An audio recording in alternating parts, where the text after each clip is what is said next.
حضرت ادریس علیہ السلام ایک دن اپنے کام سے فارغ ہو کر بیٹھے تھے کہ ملک الموت آدمی کی صورت میں مہمان کے طور پر رات کو حضرت ادریس علیہ السلام کے دروازے پر آ پہنچے۔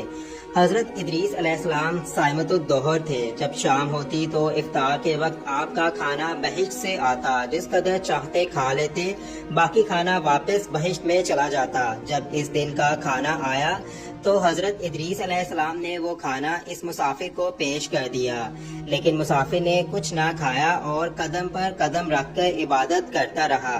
حضرت ادریس علیہ السلام نے ان کا یہ حال دیکھ کر متعجب ہوئے کہ یہ کون شخص ہے۔ اگلے دن حضرت ادریس علیہ السلام نے ان سے کہا کہ اے مسافر، تو میرے ساتھ چل کر خدا کی قدرت صحرا میں جا کر دیکھ۔ تب دونوں گھر سے میدان کی طرف نکلے۔ جاتے جاتے ایک گندم کے کھیت میں جا پہنچے۔ ملک الموت نے کہا کہ چلو کچھ خوشے گندم کے لے کر دونوں کھاتے ہیں۔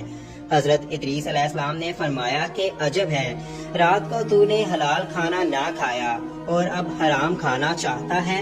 پھر وہاں سے وہ دونوں دوسرے باغ میں پہنچے تو وہاں بھی انگور دیکھ کر حضرت اسماعیل علیہ السلام نے کھانے کا قصد کیا تو حضرت ادریس علیہ السلام نے فرمایا کہ غیر کی ملکیت میں تصرف حرام ہے۔ پھر جاتے جاتے ایک بکری دیکھ کر حضرت اسماعیل علیہ السلام نے کھانے کا ارادہ کیا تو حضرت ادریس علیہ السلام نے کہا کہ بیگانی بکری کو ذبح کر کے کھانا ممنوع ہے۔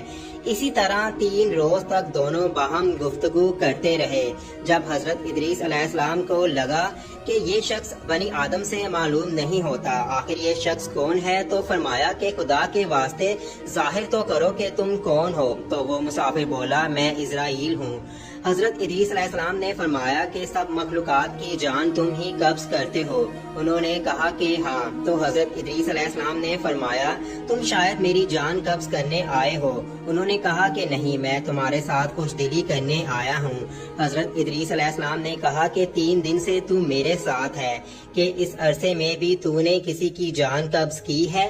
ملک الموت بولے، تمام روحوں کو قبض کرنا ہمارے ہاتھ میں ایسا ہے جیسا تمہارے دونوں ہاتھوں کے نیچے روٹی رکھی ہوئی ہے، یعنی جس کی اجل آتی ہے اللہ پاک کے حکم سے ہاتھ بڑھا کر اس کی جان قبض کر لیتا ہوں کہ اے ادریس علیہ السلام، میں چاہتا ہوں تیرے ساتھ رشتہ برادری قائم کروں۔ حضرت ادریس علیہ السلام نے فرمایا کہ میں تیرے ساتھ رشتہ داری قائم کروں گا، پہلے آپ مجھے روح قبض کرنے کی کڑواہٹ چکھا دیں تاکہ مجھے خوف زیادہ اور زیادہ عبرت ہو اور میں اپنے خالق کی زیادہ عبادت کروں۔ ملک الموت نے کہا کہ میں اللہ کی رضا کے بغیر کسی کی جان قبض نہیں کر سکتا۔ چنانچہ حضرت ادریس علیہ السلام نے خداوند قدوس کی بارگاہ میں عرض کیا اور پھر جان قبض کرنے کا حکم ہونے پر ملک الموت نے آپ کی جان قبض کر لی۔ ملک الموت نے خدا کی بارگاہ میں دعا مانگی اور اللہ پاک نے حضرت ادریس علیہ السلام کو پھر سے زندہ کر دیا۔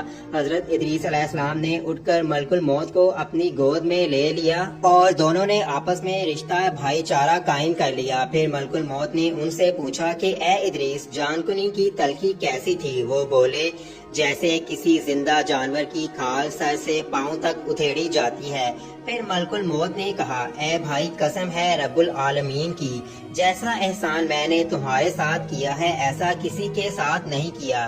حضرت ادریس علیہ السلام نے فرمایا، اے بھائی، مجھے دوزخ کے دروازے تک لے چلو تاکہ اس کو دیکھ کر خوف الہی زیادہ ہو اور میں زیادہ عبادت اور بندگی کروں۔